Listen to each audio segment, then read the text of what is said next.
Assalamualaikum warahmatullahi wabarakatuh. Alhamdulillahirabbil alamin wassalatu wassalamu ala Rasulillah wa ala alihi wa sahbihi wa man wala amma ba'd. Pemirsa Mo TV yang dimuliakan Allah Subhanahu wa taala dan dimanapun Anda berada, apa kabarnya di malam hari ini? Semoga semuanya dalam keadaan sehat walafiat dan tetap diistiqomahkan pada jalan Allah Subhanahu wa taala. Bahagia rasanya bisa kembali menjumpai Anda di program Tajwid Time.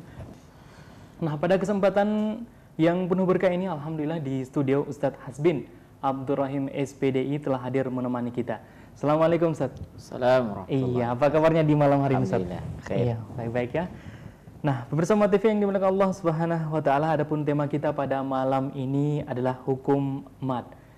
Dan tentunya mungkin Anda sudah tidak sabar lagi untuk mendengarkan pemaparan Ustaz di malam hari ini. Untuk mengefisiensikan waktu, kita persilakan kepada Ustaz untuk membagi-bagikan ilmunya di malam hari ini. Fadal Ustaz. Bismillahirrahmanirrahim. Assalamualaikum warahmatullahi wabarakatuh. Alhamdulillah wassalatu wassalamu ala Rasulillah wa ala alihi wa ashabihi wa mawalah, amma ba'd. Para pemirsa Umat TV dimanapun berada, alhamdulillah pada malam hari ini kembali kita bertemu lewat layar kaca Umat TV dalam program Tajwid Time, di mana program kita ini adalah program yang di dalamnya kita belajar tentang ilmu tajwid, ya, ilmu tentang cara membaca Al-Quran dengan benar. Para pemirsa Umat TV yang dimuliakan oleh Allah Subhanahu wa taala, insya Allah pada malam hari ini kita sedikit akan belajar tentang hukum mad. Ya, apa itu mad? Kenapa disebut sebagai mad, dan ada beberapa pembagian tentang mad. Itulah materi yang akan kita pelajari bersama pada malam hari ini. Para pemirsa Umat TV yang dimuliakan oleh Allah Subhanahu wa taala, hukum mad ini adalah salah satu hukum di dalam ilmu tajwid yang sangat penting juga untuk kita pelajari. Sebab banyak di antara para pembaca Al-Quran yang terkadang tidak memperhatikan mad ini dalam bacaannya. Padahal Al-Quran sudah diturunkan oleh Allah Subhanahu wa taala dengan bertajwid. Ya, makanya para ulama atau para ahli qiraah membuat buku, ya, atau membuat kaidah-kaidah tentang ilmu tajwid. Bahkan ada yang mengatakan bahwa menggunakan ilmu tajwid itu adalah sesuatu yang wajib, yang lazim untuk digunakan ketika kita membaca Al-Quran. Baik, mad, para pemirsa yang dimuliakan oleh Allah, secara bahasa itu artinya al-mattu wa ziyadah. Ya, artinya memanjangkan atau menambah. Ya, ini secara bahasa. Mad secara bahasa adalah memanjangkan atau menambahkan. Ya. Adapun secara istilah yaitu italatus sauti bi harfin min hurufil mad. Ya, memanjangkan suara pada salah satu dari huruf mad. Ya, seperti qala, ya. Hurufnya namanya, huruf yang ada di situ adalah huruf qaf dan huruf lam. Tapi qaf kita panjangkan menjadi qala. Aslinya qala, tapi ada di situ alif, ketambahan alif setelah qala, maka itu disebut sebagai mad asli atau mad tabi'i. Ya. Huruf-huruf apa? Huruf mad apa namanya yang akan, apa itu huruf mad, ya, atau ada berapa huruf mad itu? Ya. Para ulama di dalam bukunya mengatakan bahwa huruf mad itu pertama makhrajnya ada di al-jauf. Ya, jadi huruf-huruf mad itu adalah huruf-huruf yang keluar di al-jauf. Al-jauf itu adalah kerongkongan. Ya. Di antara huruf mad itu adalah yang pertama alif. Ya, yang kedua waw, dan yang ketiga ya.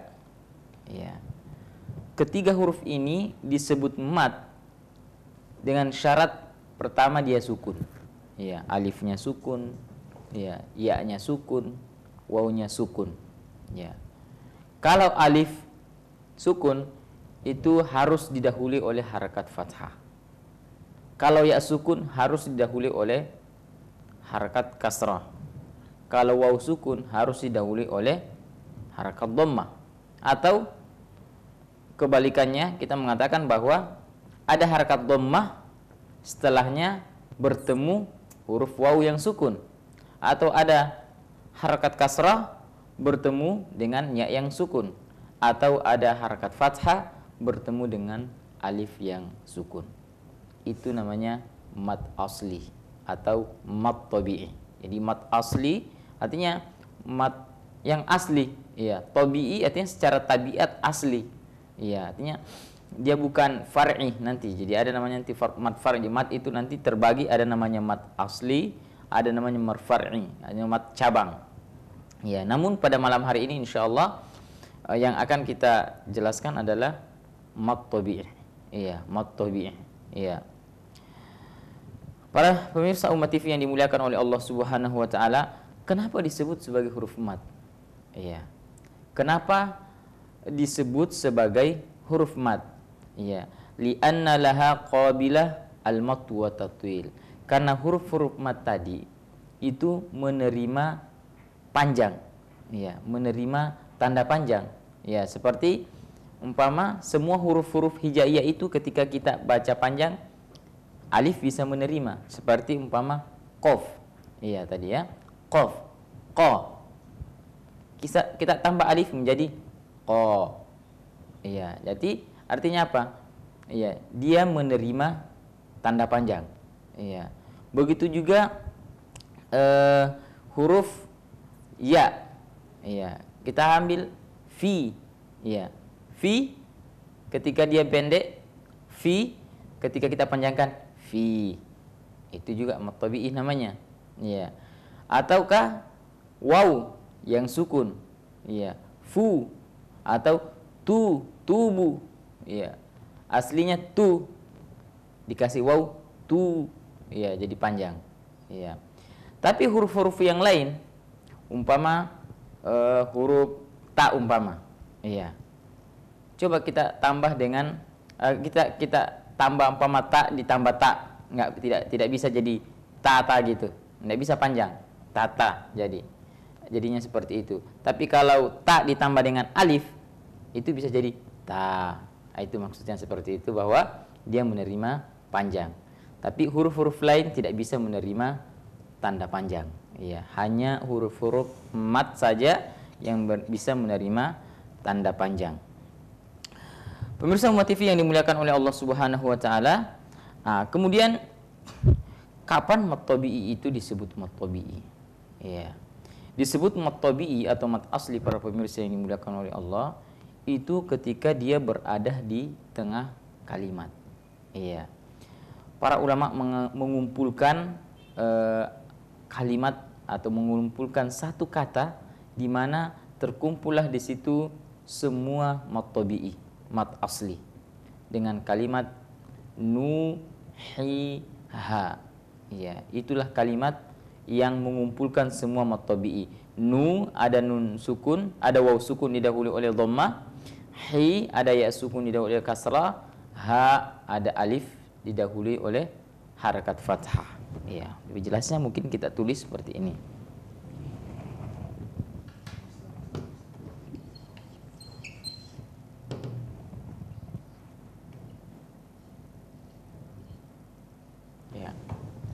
Ya, coba perhatikan. Iya. Ada waw sukun didahului oleh dhammah, ada ya sukun didahului oleh kasrah, dan ada alif, ini alif didahului oleh fathah. Bedanya alif dengan hamzah.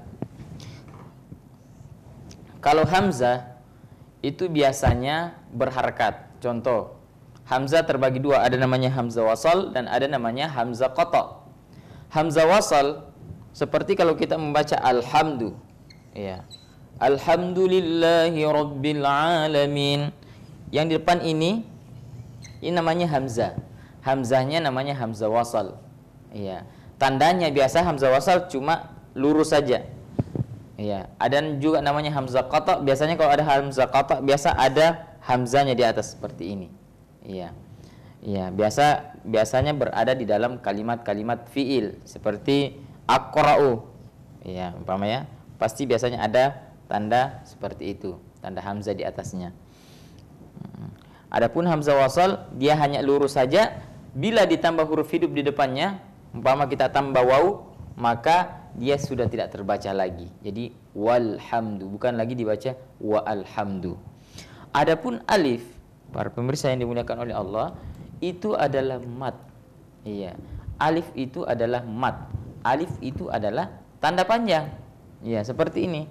Iya, atau sama ketika kita membaca alhamdulillahi rabbil alamin. Ya, di situ rabbil.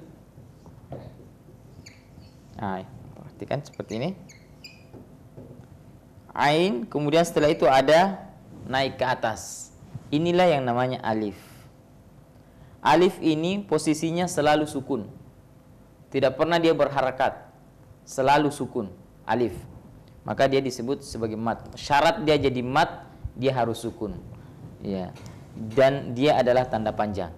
Ya, dia adalah tanda panjang.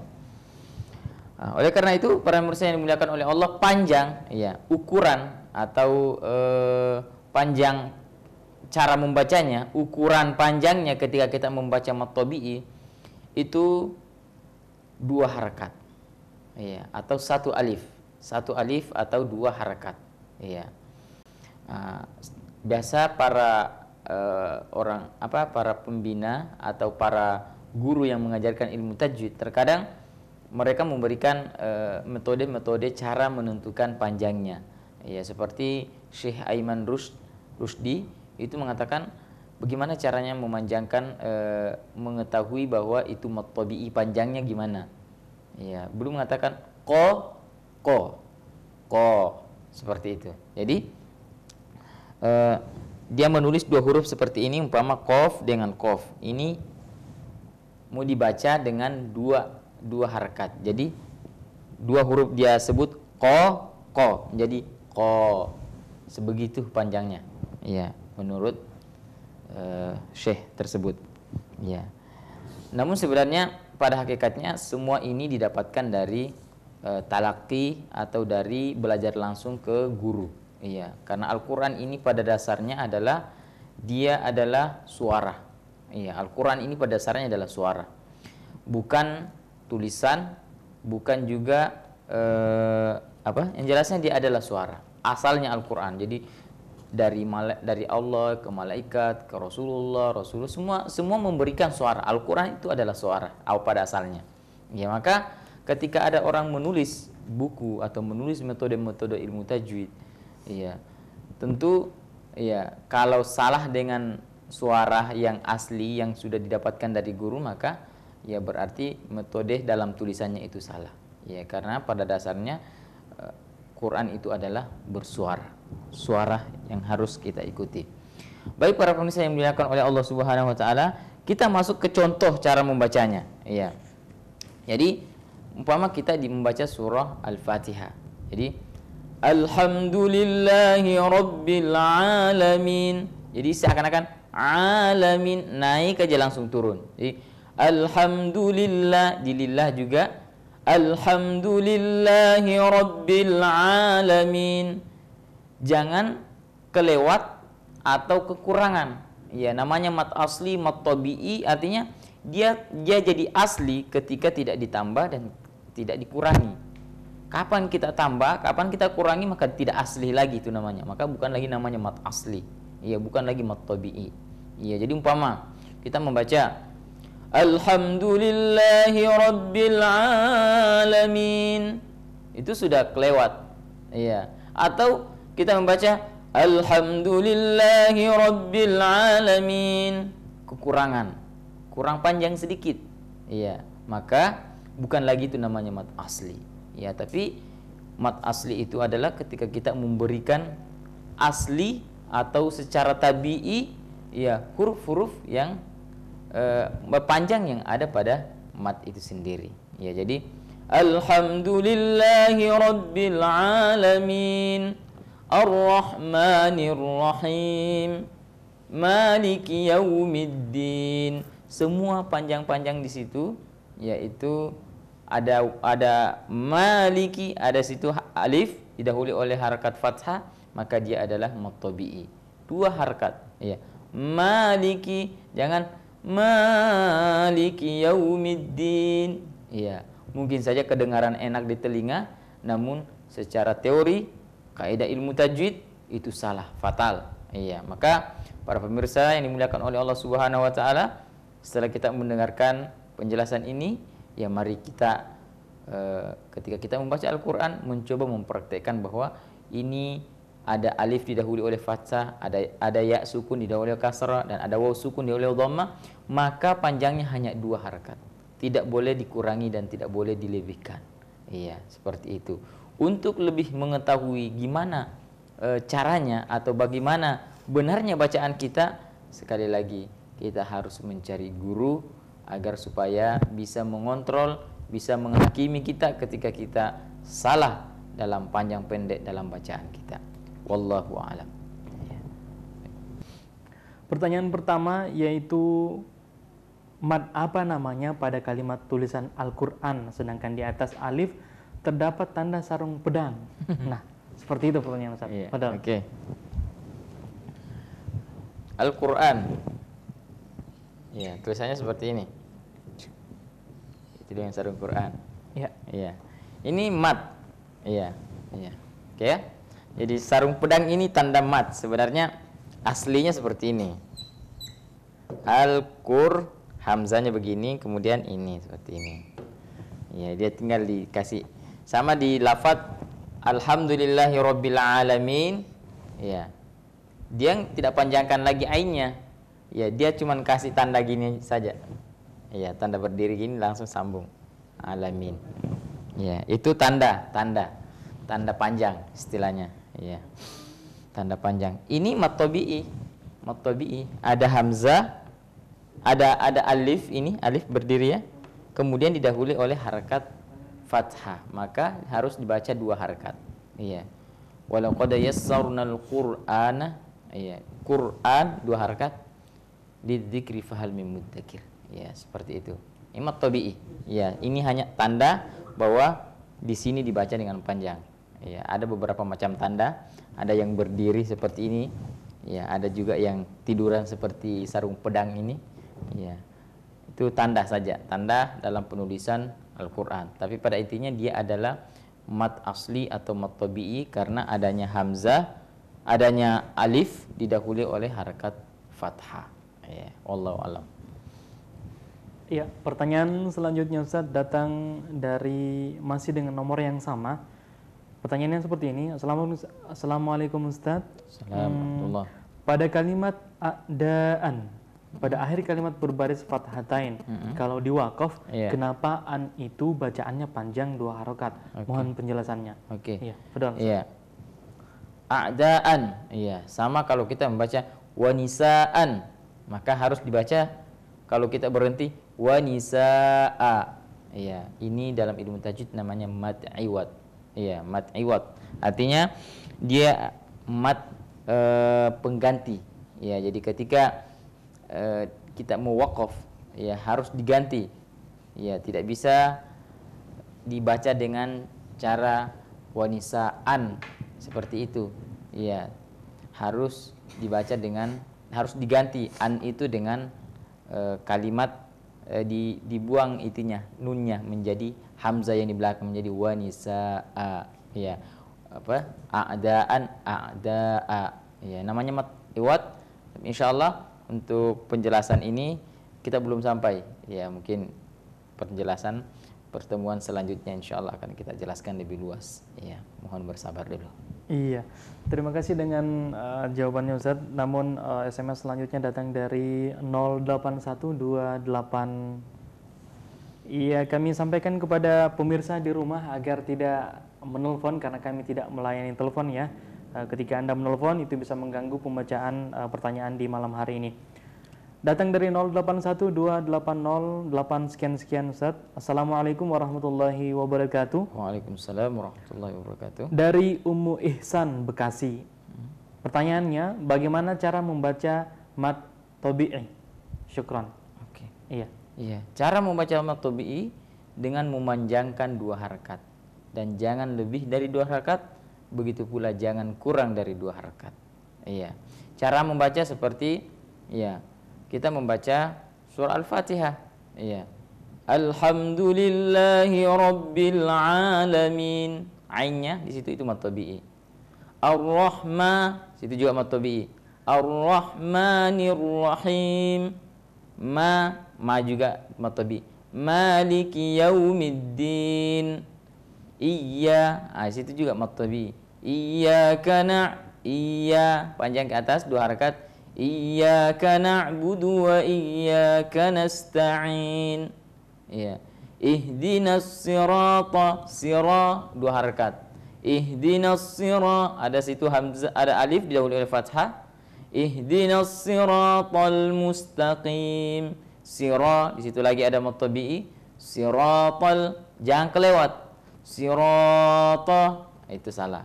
Harus sama semua. Naik aja langsung turun 2 harakat atau kita mengatakan 1 alif. Iya, cara menghitungnya seperti kita menyebutkan 2 huruf. Qa. Ya, sira. Ya, seperti itu panjangnya. Jadi siratal ladzina an'amta 'alaihim ghairil maghdubi 'alaihim waladdallin. Iya, segitu cara membaca mad tabi'i. Begitu pula seterusnya. Umpama kita membaca surah Al-Baqarah, ya.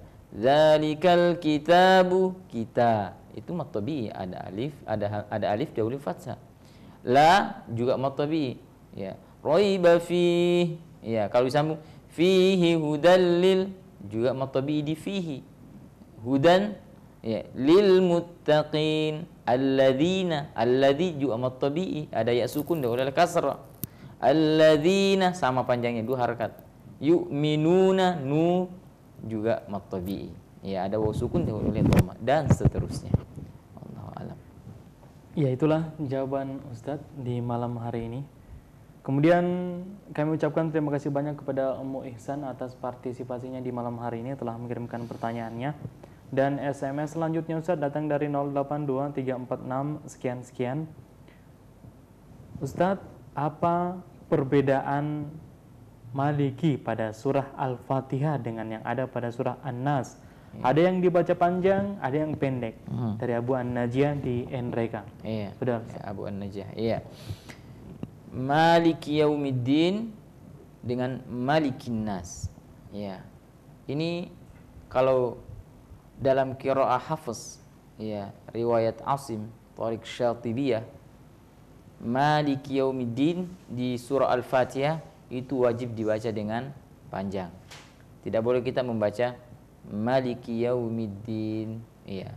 Namun di dalam qiraah yang lain, ya, selain dari qiraah Hafs itu banyak yang membaca Maliki yaumiddin, ya. Adapun di An-Nas itu sepakat para ahli qiraah itu membaca dengan pendek, Malikin Nas. Tidak ada yang membaca Malikin Nas. Ya. Nanti akan masuk mungkin di dalam penjelasan tentang tafsirnya. Kenapa dibaca panjang, kenapa dibaca pendek? Iya. Itu bukan saya yang jelaskan itu.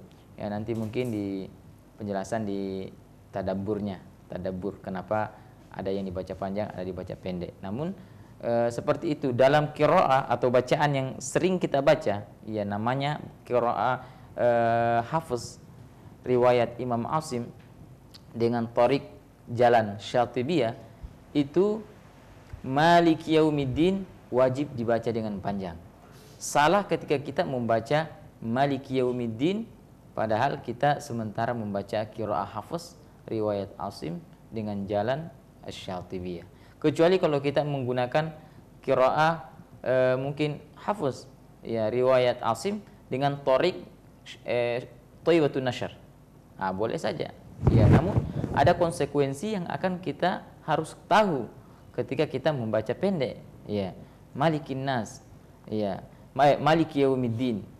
Biasanya bisa saja ada terjadi seperti itu, namun kalau yang kita ikuti atau yang kita gunakan kebanyakan masyhur di negara kita ini, itu namanya qiraah hafs. Iya, maka itu selalu dibaca dengan panjang, tidak dibaca dengan pendek. Wallahu a'lam.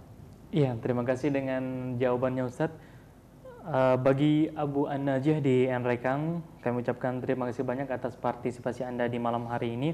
Semoga sehat selalu dan tetap semangat dalam beraktivitas. Nah, SMS selanjutnya Ustadz datang dari 085260 sekian. Assalamualaikum Ustadz. Bagaimana yang disebutkan mat raum? Mohon penjelasannya. Terima kasih. Matrom. Iya. Matrom tidak ada matrom. Tidak ada ya? Iya, tidak ada namanya matrom. Iya. Mungkin dibaca dengan raum. Iya, iya, tapi bukan matrom namanya. Seperti kalimat di dalam Al-Qur'an, kita membaca seperti dalam surah Yusuf. Ya, surah Yusuf. Ya, wa qala rukabu fiha, bukan. Di dalam surah apa lagi itu ya? Wallahu a'lam, saya agak lupa. Yang jelasnya tidak ada matrom. Iya, yang ada dibaca dengan rom, artinya ada dua, bisa dibaca dengan panjang, bisa dibaca dengan pendek. Iya. Kalau di dalam surah Yusuf itu wallahu a'lam, saya agak lupa, nanti kita akan bahas, dan belum sampai pembahasan kita memang di situ. Ya, nanti akan sampai, insya Allah akan kita jelaskan lebih luas lagi. Iya. Ya, wallahu a'lam. SMS selanjutnya Ustadz datang dari 082349 sekian. Assalamualaikum warahmatullahi wabarakatuh. Saya Rustam dari Kota Buol. Yang ingin saya tanyakan Ustadz, di mana atau letak kalimat dari Fatihah, di dalam atau di luar tubuh manusia? Pertanyaannya seperti itu Ustadz. Ulangi. Yang ingin saya tanyakan Ustadz, di mana atau letak kalimat dari Fatihah, di dalam atau di luar tubuh manusia? Iya. Nah, pertanyaannya seperti itu Ustadz. Okay. Aneh juga pertanyaannya ini. Iya.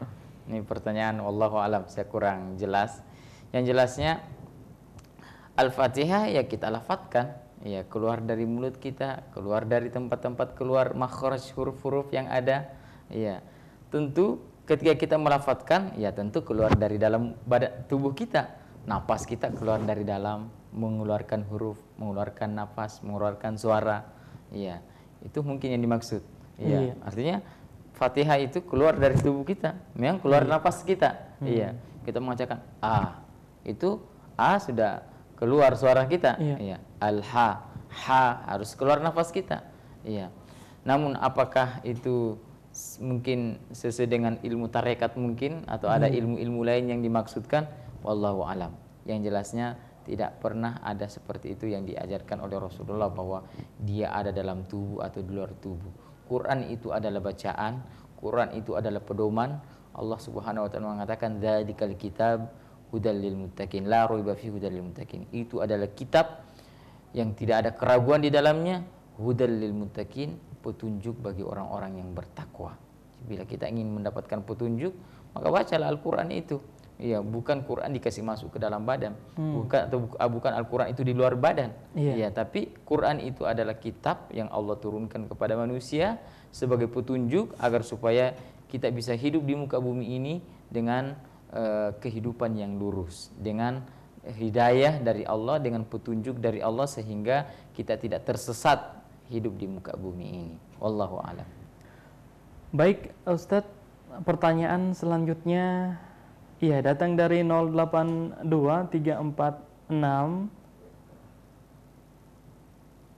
Pertanyaan adalah, Assalamualaikum Ustadz, barakallahu fikum. Mohon penjelasan Ustadz tentang huruf waw, yang didahului huruf berharakat fathah. Ada yang membacanya mat. Ya. Oh iya. Oke. Ya, jadi yang kita jelaskan malam ini adalah mat asli atau mat tabi'i. Iya. Jadi mat tabi'i atau mat asli wawunya itu sukun didahului oleh harakat dhammah. Ya, itu mat asli. Ya. Adapun yang dimaksud penanya, wawunya sukun didahului oleh harakat fathah, itu nanti bukan nanti mat tabi'i tapi namanya mat lain. Iya, mat lain. Iya. Dibaca panjang juga. Iya, 2 harakat juga, tapi dia bisa kadang 2, kadang 4, kadang sampai 6 harakat. Iya, contoh liila fi quraish. Nah, itu kan ada ya sukun roish, ada ya sukun dahulu oleh harakat fathah. Bisa liila fi quraish 2 harakat. Bisa juga liila fi quraish 4 harakat. Liila fi quraish 6 harakat. Iya. Ada teka-tekinya di sini. Ya. Ya. Kalau dibaca, kalau dia berhenti dia panjang, kalau dia sambung dia pendek. Mat apakah itu? Iya, dialah adalah mat lain. Iya, coba disambung. Li ila fi quraisyin, sambung li fi quraisyin ila fihim, pasti pendek. Iya, roisyin tidak dibaca panjang. Tapi kalau kita berhenti li ila fi quraish bisa panjang. Iya. Jadi ingat ya, mat yang ada teka-tekinya, kalau dia berhenti dia panjang, kalau dia sambung dia pendek. Mat apa itu? Dia adalah mat lain. Ya, itu apabila ada waw sukun atau ada ya sukun didahului oleh harakat fathah. Ya, wallahu alam. Iya, terima kasih dengan jawabannya Ustadz. Dan kami ucapkan terima kasih banyak kepada Anda yang telah mengirimkan pertanyaannya di malam hari ini. Kemudian bagi Anda yang tidak sempat kami bacakan pertanyaannya di malam hari ini, kami mohon maaf. Semoga pada segmen selanjutnya kami kemudian bisa menjawabnya. Baik, pemirsa Motif yang dimuliakan Allah Subhanahu wa taala, kami pamit dan undur diri dari hadapan Anda. Semoga ada banyak manfaat yang bisa Anda dapatkan pada program Tajwid Time di malam hari ini. Kemudian kami ucapkan terima kasih banyak Ustaz telah hadir di studio bersama dengan kita di malam hari ini ya. Oke. Mudah-mudahan pada segmen selanjutnya bisa kembali hadir menemani kita di studio. Insyaallah. Nah, pemirsa Motif dimanapun Anda berada, kami pamit dan undur diri dari hadapan Anda. Subhanakallahumma bihamdik, asyhadu an la ilaha illa anta astaghfiruka wa atubu ilaik. Wassalamualaikum warahmatullahi wabarakatuh. Waalaikumsalam warahmatullahi wabarakatuh.